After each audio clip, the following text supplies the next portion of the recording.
ഇന്ന് പതിവിലും നേരത്തെ ജോലി കഴിഞ്ഞെത്തി റീൽസും കണ്ടുകൊണ്ടിരിക്കുമ്പോഴാണ് ഞാൻ തീരെ പ്രൊഡക്റ്റീവ് അല്ലല്ലോ എന്ന് എനിക്ക് തന്നെ തോന്നിയത്. പുറത്താണെങ്കിൽ വൻ മഴ.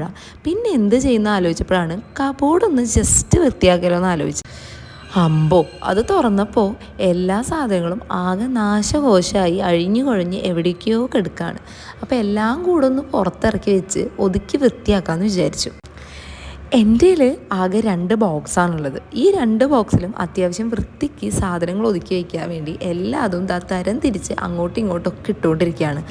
കാലത്ത് കുളിച്ച് എങ്ങനെയൊക്കെയോ ജോലിക്ക് റെഡിയായി ഓടുന്നതിൻ്റെ ഇടയിൽ എന്താ എവിടെയാണ് ഞാൻ വയ്ക്കുന്നതെന്ന് എനിക്ക് പോലും അറിഞ്ഞുകൂടാ. വീട്ടിലായിരുന്ന സമയത്ത് ഈ ഒതുക്കലൊക്കെ എൻ്റെ സ്ഥിരം പരിപാടിയാണ്. നമുക്ക് വേറൊന്നും ചെയ്യാനില്ലല്ലോ, അമ്മയുണ്ടല്ലോ. ജോലിക്ക് പോയി തനിച്ച് ജീവിക്കാൻ തുടങ്ങിയപ്പോൾ എൻ്റെ അടുക്കും ചിട്ടിയും കുറച്ച് കുറഞ്ഞോ എന്ന് എനിക്കൊരു ഡൗട്ടുണ്ട്. ഈ ജോലിയുടെ തിരക്കും കാലത്ത് എഴുന്നേറ്റ് പിടിച്ചുള്ള ഓടലൊക്കെ കാരണം ഒന്നിനും എനിക്ക് സമയം കിട്ടാറില്ല. പലതും എവിടെയാ വെച്ച് എന്തിനാ വെച്ച് ഇതെന്താന്ന് പോലും എനിക്കറിയാത്ത അവസ്ഥയിലായിരുന്നു എൻ്റെ കബോർഡ്. ഇപ്പം എനിക്കൊരു സമാധാനം ഉണ്ടെങ്കിലും ഇത് എത്ര ദിവസം ഇരിക്കുന്നോ നാളെ തന്നെ ഇത് അതുപോലെ അലങ്കോലാവുമെന്നൊന്നും എനിക്കറിയില്ല. അപ്പം ശരി, പിന്നെ കാണാം.